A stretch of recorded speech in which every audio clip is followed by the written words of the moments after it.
So আমি doctor ইউনূসকে আজকে আমি যদি বলি যে আজকের জায়গায় দাঁড়িয়ে ডক্টর ইউনূস নব্য রাজাকার, সেটা আমার বলা কি খুব বেশি ভুল হবে? নব্য শব্দটা ব্যবহার করা উচিত, মানে জন্মগত রাজাকার এটা শব্দ বললে ভুল হবে না। তো যখন ছাত্ররা সারা বাংলাদেশে কোটা আন্দোলন শুরু করলো, তখন ইউএস এমবিসির এই নিউজটা, স্পেশালি দুটো ছাত্রকে গুলি করে নিহত করা হয়েছে, সেটা তাতিয়ে দেয়।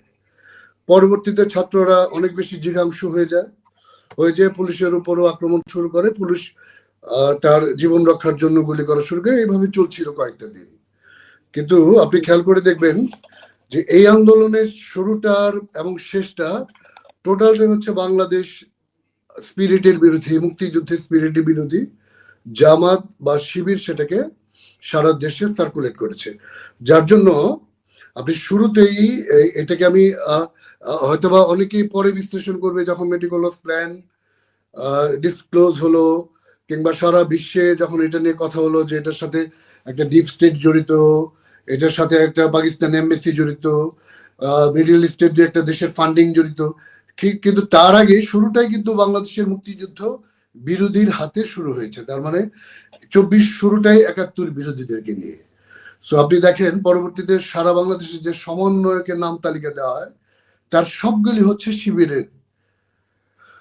এর পরবর্তীতে আমি জানি না, আমি ডাক্তার ভালো বলতে পারবেন, এই আন্দোলনটার ভেতর থেকে যে হত্যা করা হয়েছে, আমি অস্বীকার করছি না পুলিশের গুলিতে কেউই নিহত হয়নি, বাট আপনারা ইতিমধ্যে জেনেছেন আমাদের ওই সময় স্বরাষ্ট্র উপদেষ্টা, আজকের একজন সামরিক বাহিনীতে ছিলেন, তিনি কিন্তু বারবার বলছেন যে এই আন্দোলনে প্ল্যান্ট ওয়েতে অনেককে হত্যা করা হয়েছিল, যেন সেই রক্ত বা সেই হত্যা দেখে আন্দোলনটা অনেক বেশি জ্বলন্ত হয়, তা তো নয়।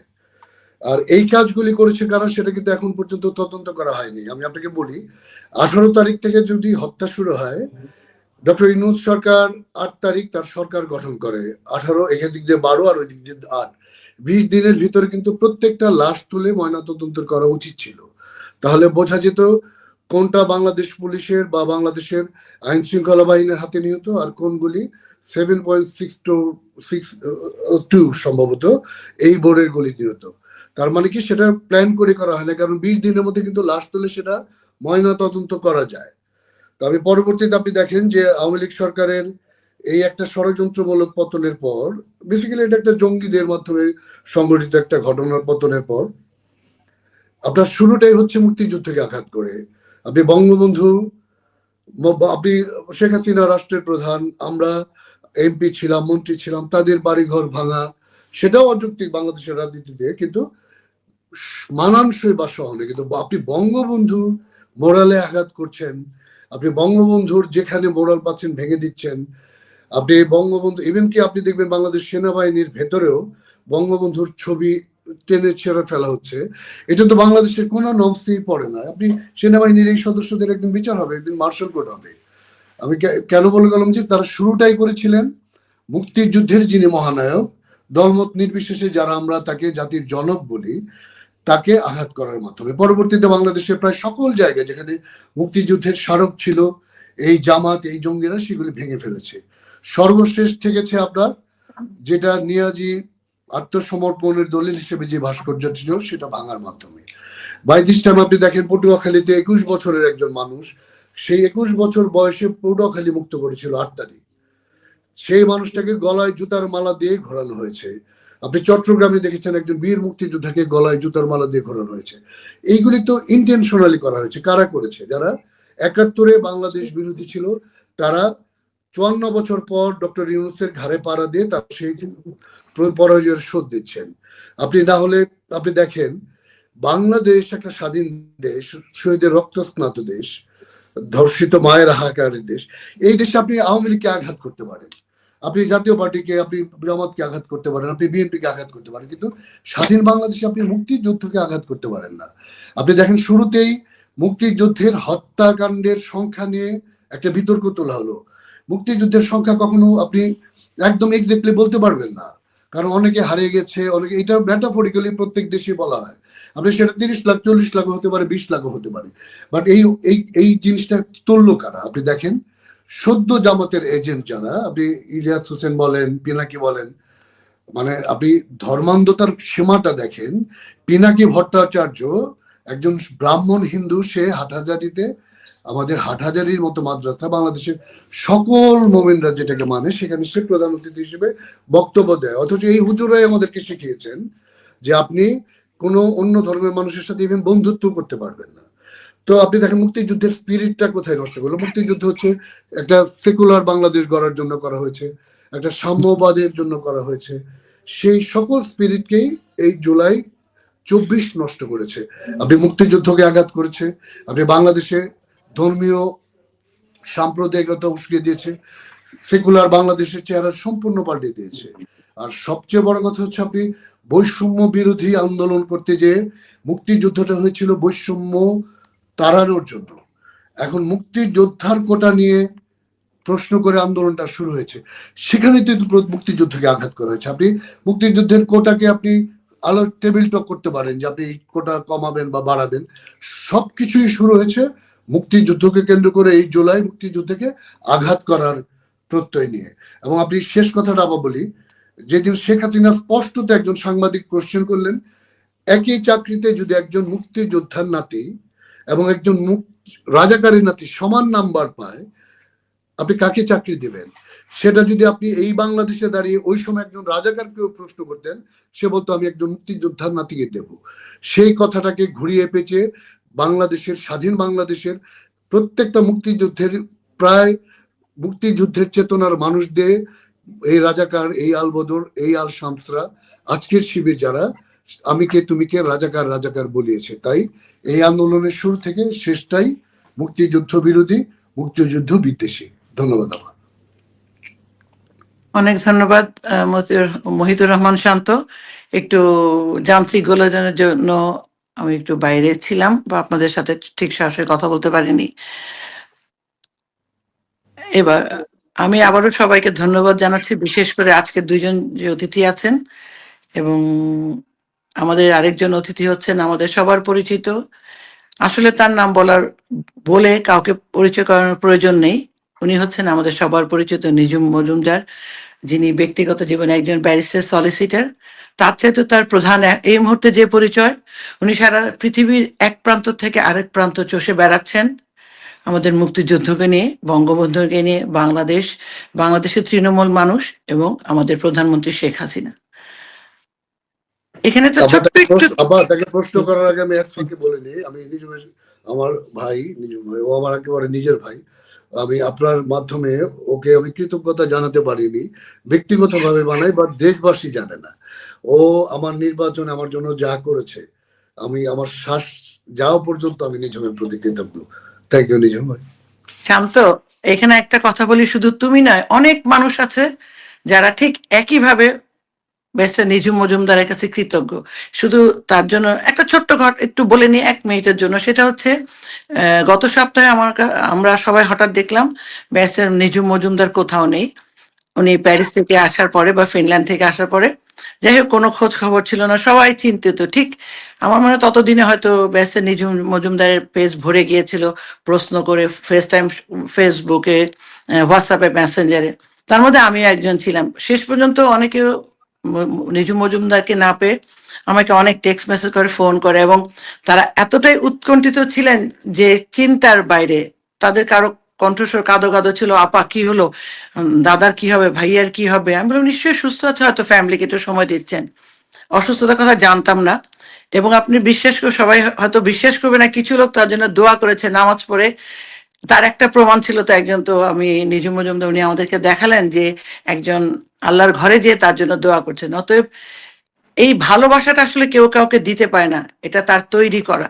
এবং আমরা মনে করি নিঝুম মজুমদার ব্যারিস্টার, আমি কেন বলি, আমার ভাই তো, ওই জন্য হয়তো বা ব্যারিস্টার বিশ্লেষণ না লাগে। ওর সুস্থ থাকাটা আমাদের এই সময় উত্তরণের জন্য অনেক বেশি। যাই হোক, অনেক ধন্যবাদ। আমি আসলে ভীষণ কৃতজ্ঞ, এবং আমি আসলে শান্ত ভাইয়ের সাথে প্রোগ্রাম করছি, আমি উদ্বেলিত, আমার খুবই ভালো লাগছে। আমার শান্ত ভাই আসলে আমার কতটা মানে ভালোবাসার মানুষ, এটা শান্ত ভাই বোঝেন, শান্ত ভাইও জানেন আমি তাকে কিরকম ভালোবাসি, এবং আমি বলি যে আমাদের ময়মনসিংহ অঞ্চলটাতে বিশেষ করে যে আলোচনাটা আমরা সূত্রপাত করেছি, আম, এই ময়মনসিংহটা কিন্তু উনি ওয়ান হ্যান্ডে ঠান্ডা রেখেছিলেন। কেন ঠান্ডা রেখেছিলেন? কোনো মারামারি করেন নাই, কাউকে ধমক দেন নাই, কিছু দেন নাই। সব হ্যামিলনের বাসিওয়ালার মতো আমরা দেখতে পেয়েছি যে তিনি তরুণদেরকে নিয়ে তিনি বসেছেন, কথা বলেছেন, তাদের কেন তারা আন্দোলনে নেমেছে, কি নেমেছে, এবং যারা আন্দোলন করছিল তারাও এসে এসে ওনার সাথে কথা বলছিলেন, কিছু কিছু জায়গাতে সেলফি তুলছিলেন, ছবি তুলছিলেন। মানে ময়মনসিংহ অঞ্চলটা বা ময়মনসিংহ সদর, ইনফ্যাক্ট যেটা মজার ব্যাপার হয়েছে যে ভাই যেটা বলছিলেন, ইলেকশনের আগে আমি যখন ওনার নির্বাচনী আসনে গেলাম, তো সেই নির্বাচনী আসনে যে উনার যে প্রতিপক্ষ, সে তো হচ্ছে একটা ছুপা জামাতি, একটা আস্ত জামাতি রাজাকার। এখন মানে এখন মোটামুটি, ওই সময়ও অনেকে সন্দেহ থাকলেও এখন তো একেবারে পরিষ্কার যে বিএনপির রাজনীতি করছে, জামাতের রাজনীতি করছে, এরা ভয়ঙ্কর লোকজন। তো তারা নানান ভাবে আওয়ামী লীগের সাথে মিশে গিয়েছিল। তার ভাই আওয়ামী লীগের রাজনীতি কিভাবে কিভাবে, ওই যে যেটা লুঙ্গির তলের রাজনীতি যেটা আমরা দেখেছি। তো ওইখানে যাওয়ার পরে শান্ত ভাই তরুণ নেতা হিসেবে শান্ত ভাইয়ের ধরেন একচ্ছত্র আধিপত্য সেখানে। তো আমি তো আসলে চেয়েছি সেখানে খুবই অবজেক্টিভ একটা নির্বাচনী প্রচার প্রচারণা করার জন্য। এমনকি ধরেন ময়মনসিংহ হয়ে এটাকে বলে ফুলপুর একটা জায়গা আছে, মানে সোজা কথা হচ্ছে উনার নির্বাচনী আসনের বাইরে গিয়েও আমি বিভিন্ন জায়গাতে গেছি। ওইখানে আসলে একটা লেজেন্ডারি ক্যারেক্টার হচ্ছেন আমাদের স্যার মতিউর রহমান স্যার।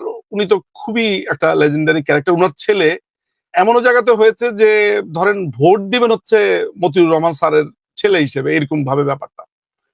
কিন্তু ওই যে যেই আলাপটা আমরা শুরুটা করেছি যে ওই আমাদের আন্দোলনের, যেটা শান্ত ভাই একটা লম্বা অ্যান্সার করলেন, আমার আসলে খুব বেশি এখানে অ্যাড করার নাই। এটা তো উনি ঠিকই বলেছেন যে বিদ্বেষী তো তারা, এখানে বিরোধী বিদ্বেষীর মধ্যে তো খুব স্পষ্ট পার্থক্য আছে। আমার কাছে যে ন্যারেটিভটাকে মনে হয়েছে সেটা হলো যেমন যে এরা একটা দীর্ঘদিন ধরে এদের মাথার উপরে ছিল এরা রাজাকার আলবদর। হ্যাঁ, এরা সবসময় চেয়েছিল যে এদের মাথার উপর থেকে এই বোঝাটাকে ডিসচার্জ করবার জন্য। আমার আইনের ভাষা চলে আসে আমাদের, আমরা আর কি বলি ওনার্স ডিসচার্জ করা, অর্থাৎ দায়টা আছে যার উপরে সেটা আমরা ডিসচার্জ করে দিই। তো ওরা আজীবন যেভাবে রাজাকার আলবদর আল শামস দেশ বিরোধী এভাবে করতে চেয়েছে, তারা আন্দোলনটাকে এমন একটা জায়গাতে নিয়ে গেছে যে দীর্ঘদিন ধরে তারা এটাকে একটা মুক্তিযুদ্ধের শেপ দেওয়ার চেষ্টা করেছে।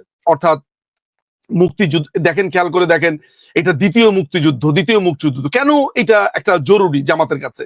জামাত তো মুক্তিযুদ্ধকে ডিজোন করে, ওরা চেয়েছে কাটা দিয়ে কাটা তোলার জন্য আর কি, যে ওরাও একটা মুক্তিযুদ্ধ করেছে এবং ওইটাই অরিজিনাল মুক্তিযুদ্ধ, এবং সেই মুক্তিযুদ্ধে আমরাই হচ্ছি আসল খারাপ, আমরা দূরীভূত হয়েছি। যেটি আপনি নিশ্চয়ই দেখতে পান, এখন জামাতি একটা ছেলে আছে নিজেকে ব্যারিস্টার বলে, শাহরিয়ার, সেই লোকটি বারবারই বলে যে আসল স্বাধীনতা আসলে 24, এবং ইনফ্যাক্ট এরা সবাই বলে একই কথা। তো আমি যেই সূত্রপাতটা এখানে দুটা জিনিস আমি বলেছি যে ওই সময়টাতে শান্ত ভাইয়ের ভূমিকা ময়মনসিংহ অঞ্চলে অবিসংবাদিত। আমি নিশ্চিত যে ইতিহাসে সেগুলো লেখা থাকবে। এবং খেয়াল করে দেখেন, আমার মনে আছে শান্ত ভাইয়ের ছোট বোন পিয়া, আমারও ছোট বোন ডাক্তার পিয়া, ও তো ওই সময়টাতে আমাকে বলেছে ভাইয়া আমাদের বাড়িঘর সমস্ত কিছু পুড়িয়ে দিয়েছে। তো একটা জিনিস মাথায় রাখেন যে 32 নাম্বার যেরকম বাংলাদেশের কাছে খুবই একটা একটা সিম্বল, ময়মনসিংহ অঞ্চলে কিন্তু মতিউর রহমান স্যারের বাড়িটাও ওরকম কাইন্ড অফ লাইক।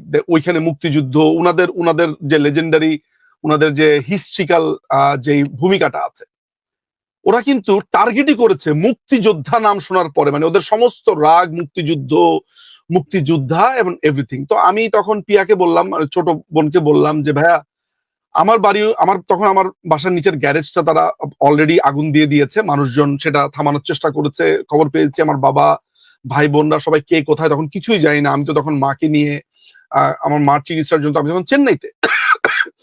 তো আলটিমেটলি আমরা যে জিনিসটা দেখেছি, তাদের সমস্ত আক্রোশের লক্ষ্যবস্তু হয়েছে মুক্তিযুদ্ধের সিম্বল গুলা। ধরেন যেখানেই তারা ধরেন বঙ্গবন্ধুকে দেখেছে, মাননীয় প্রধানমন্ত্রীর কথা আমি বাদই দিলাম, এখানে কিন্তু শান্ত ভাইয়ের একটা কথা আমি বলি এই কথাটা আজকে শান্ত ভাইয়ের কাছে, এটা শুনে আমার কাছে মনে হলো যে উই আর থিঙ্কিং অ্যালাইক। সেটা হচ্ছে এমন, দেখেন আমরা একটা পলিটিক্যাল পার্টি, আমাদেরকে নিয়ে নানান রকমের কুৎসার উঠবে, আমাদেরকে নিয়ে নানান কথাবার্তা হবে, আমরা জীবিত আছি, আমরা সেগুলোকে ডিফেন্ড করব, বলবো। আমরা পলিটিক্যাল পার্টি, আমরা রাজপথে আছি, রাজপথে থাকবো, বলবো। কিন্তু আপনি যখন আমাদেরকে বলার উপলক্ষ হিসেবে মুক্তিযুদ্ধকে কলার চেপে ধরবেন, হ্যাঁ, মুক্তিযুদ্ধকে আপনি আক্রমণ করবেন এবং সিমিলটেনিয়াসলি আপনি আপনার এই সন্ত্রাসী কর্মকাণ্ডকে মুক্তিযুদ্ধের তকমা দিয়ে এটাকে লিগালাইজ করবার চেষ্টা করবেন, তখন আপনাকে বুঝতে হবে ইন্টেনশন। আজকের কথাই আপনি ধরেন, আজকে আদালতে গিয়ে প্রমাণপত্র উপস্থাপন করা হয়েছে যে বাংলাদেশের স্বাধীনতা আসলে অর্জিত হয়নি।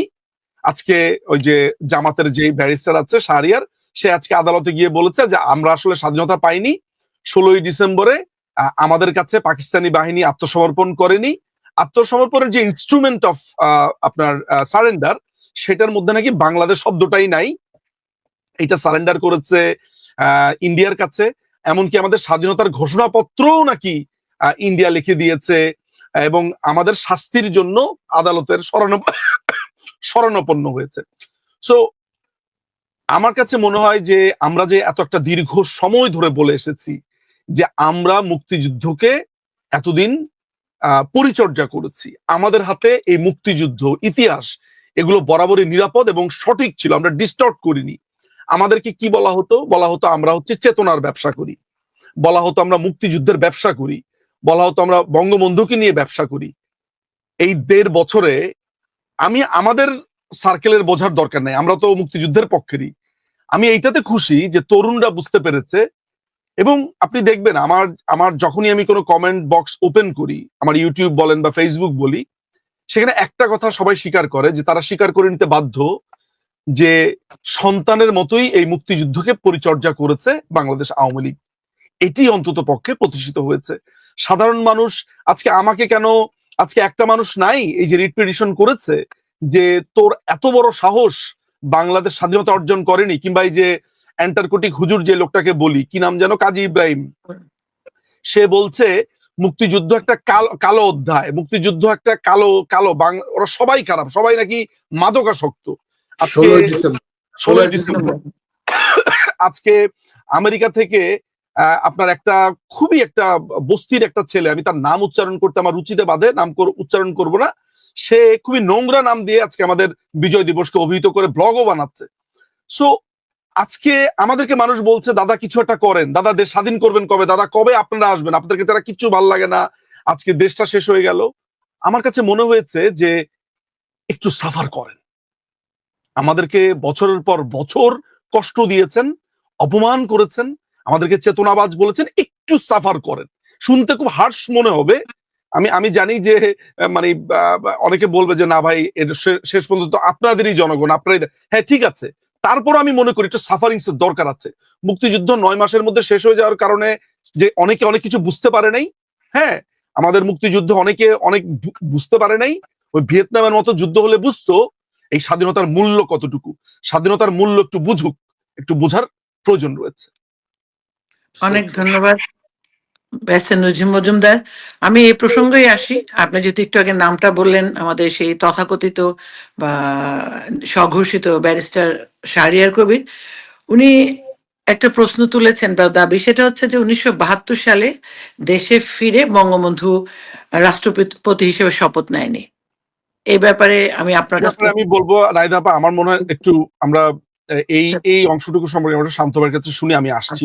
ওকে, অসুবিধা নেই, বলেন। আসলে এই ওরা তো আপনার এই যে আমরা যে শাহরিয়ার নিয়ে কথা বলছি, একটা নেগেটিভ আলোচনা কিন্তু সবচেয়ে বড় প্রচারণা। হ্যাঁ, এই যে শাহরিয়ার এই কাজগুলি করছে কেন?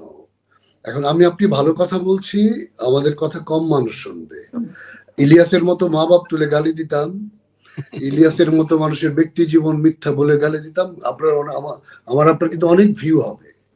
সো ও যেগুলি করতেছে এগুলো হচ্ছে আলোচনায় থাকার জন্য, জামাত প্ল্যান করে এগুলি করতেছে। জামাত জাস্ট বাংলাদেশের মুক্তিযুদ্ধ নিয়ে বিতর্ক তুললো।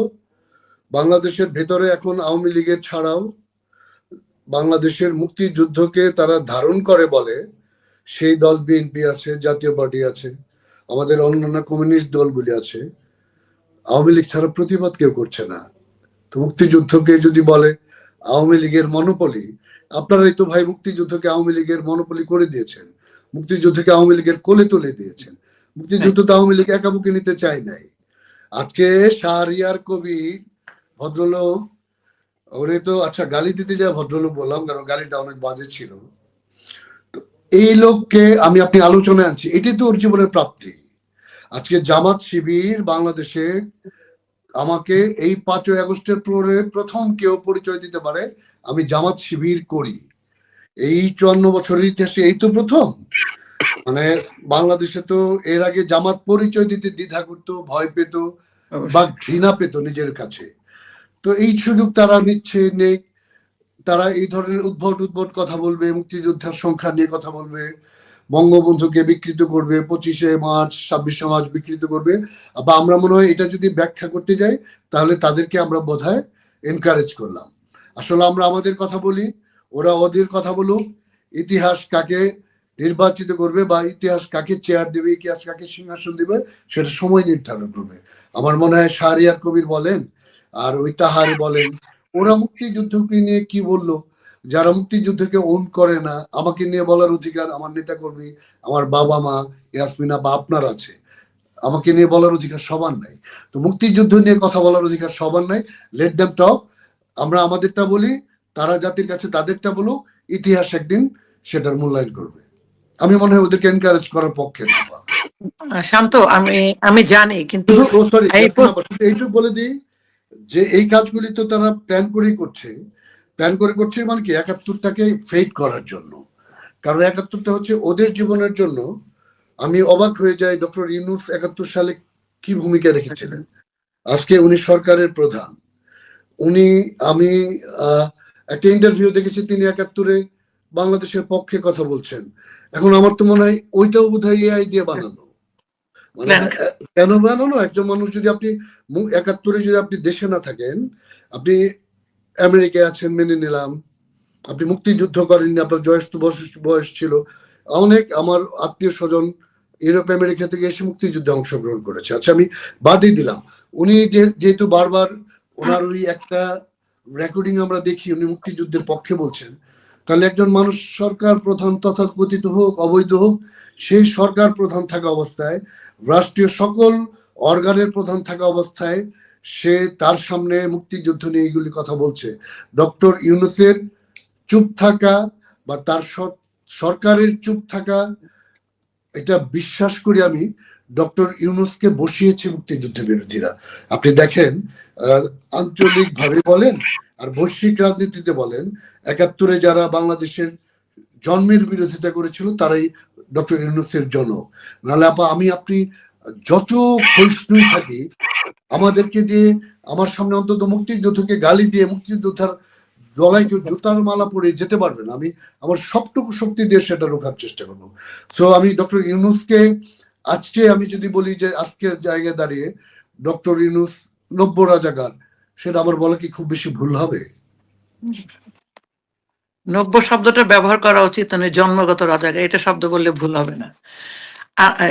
শান্ত, একটু আগে মানে তুমি বললা, তোমাকে তুমিই বলি আমার ছোট ভাইয়ের মতো, সেটা হচ্ছে কি, ছাত্রলীগ করেছি আমরা।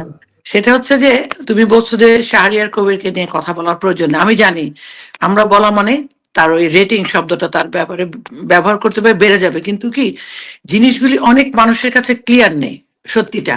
তারা অনেক সময় প্রশ্ন করে, যে আমার কাছে একজন একটা প্রশ্ন করেছে, সেটা হচ্ছে যে শাহরিয়ার কবির বলেছে বিহারি গণহত্যার কারণেই 25শে মার্চ গণহত্যা হয়েছে। সবাই কিন্তু জিনিসটা ঠিক মতো জানে না, তাত্ত্বিকভাবে বিশ্লেষণ হোক যেটাই হোক।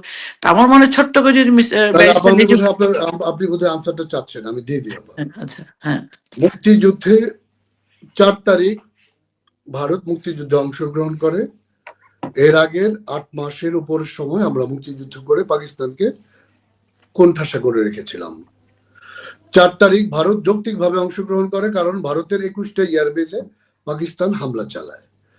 এটা ওই যে বলে না যে মানুষ পিপিলিকার পাখা করায় মরিবার আগে, সেই মৃত্যুটা, সে হামলাটা না চালালে আমরা হয়তো 16 ডিসেম্বরের জায়গায় আরেক 16 ডিসেম্বরের জায়গায় সেটা বিজয় অর্জন করতাম। তো আপনি দেখেন পাকিস্তান কিন্তু শর্ত দিয়েছিল, তারা বাংলাদেশকে যেহেতু তারা ডমিনেন্ট করেছে 33 ইয়ার্স, বাংলাদেশকে যেহেতু তারা অচ্ছুত ভাবে, পূর্ববঙ্গের মানুষকে যেহেতু তারা তাদের তাবেদার কামলা ভাবতো, তারা ভেবেছে আমরা বাংলাদেশের কারো কাছে স্বাধীনতা, সরি, আমরা বাংলাদেশের কারো কাছে আমরা অস্ত্র সমর্পণ করব না। এটা তো তাদের শর্ত, এই শাহরিয়ারের বাপদের শর্ত। এখন এই শর্ত তো মুক্তিযুদ্ধ শেষ করতে হলে তো এই শর্ত আমাদেরকে মানতে হবে। আতাউল গনি উসমানী কেন থাকেন নাই? আতাউল গনি উসমানী নিজের মুখে বলেছেন যে যেহেতু পাকিস্তান সরকার শর্ত দিয়েছেন তারা ভারতের কাছে আত্মসমর্পণ করবেন, বা যৌথ বাহিনীর কাছে, সরি ভারতের কাছে না, শব্দটা কারেক্ট করি, যৌথ বাহিনীর কাছে আত্মসমর্পণ করবে। তখন যৌথ বাহিনীর প্রধান ছিলেন হচ্ছে সাম অরোরা, তাই তো নিজম ভাই? হ্যাঁ, জগজিৎ সিং অরোরা। তো তিনি যেহেতু র্যাঙ্ক, আমাদের আতাউল গনি উসমানীর বাংলাদেশের যিনি র্যাঙ্ক ছিলেন সর্বাধিনায়ক, যেহেতু তার চেয়ে তিনি র্যাঙ্কটা বিলো কন্টেইন করেন, সেজন্য আতাউল গনি উসমানী সেখানে থাকেননি। আমি বোঝাতে পারলাম কি?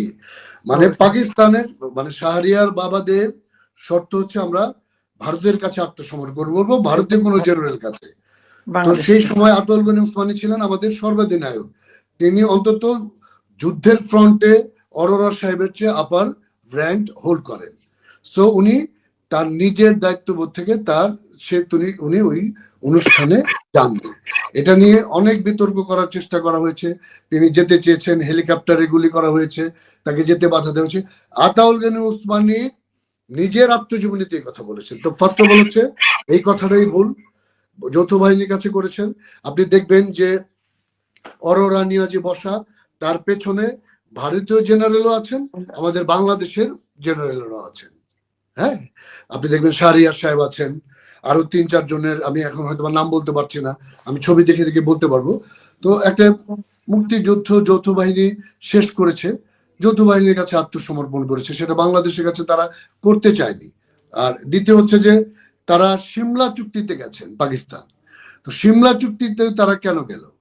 তারা তো, আচ্ছা, বাংলাদেশের কাছে তো আত্মসমর্পণ তারা করেন না, কিন্তু বাংলাদেশের মাটিতে করেছে। আপনি তো এই স্বাধীন বাংলাদেশের মাটিতে করেছেন, তার মানে কি আপনি এই মাটিকে ছাড়তে হচ্ছে, আপনি তো বাংলাদেশের কাছে সারেন্ডার করলেন। এখন আপনার শর্ত অনুযায়ী আমাকে রাখতে হলো ভারতের একজনকে, তো সেটা তো আমি আপনার শর্ত ফুলফিল করেছি। মুক্তিযুদ্ধে, যে কোনো যুদ্ধে তো আপনার টার্মস কন্ডিশন নিয়ে নেগোসিয়েশন হয়। আপনি তারপরে 72-এ পাকিস্তান, আপনি সিমলা চুক্তিতে গেলেন, আপনি তো ভারতের কাছে দস্তখত দিয়ে আসছেন ইয়েতে, কি বলে 72-এ। আপনি কথা বলবেন মুক্তিযুদ্ধ নিয়ে, আপনি মুক্তিযুদ্ধে আপনার বন্দীকে ছাড়াবেন, আপনি সিমলা গেলেন কেন? তার মানে সেটা তাদেরই চাহিদা ছিল, ভারতকে তারা সুপিরিয়র রাষ্ট্র ভাবছে, বাংলাদেশ বা ওই সময়ের পূর্ববঙ্গকে যেহেতু তারা এতদিন ডিপ্রাইভ করেছে, তারা ভেবেছে আমরা কি আমাদের কৃতদাসের কাছে হস্তান্তর করবো, এই মানসিকতায়। তো এইটা শাহরিয়ার ওর বাপদের পরাজয় আমাদের কাছে মেনে নিতে পারেনি দেখে এই ধরনের কথা বলে, উদ্ভট কথা বলে।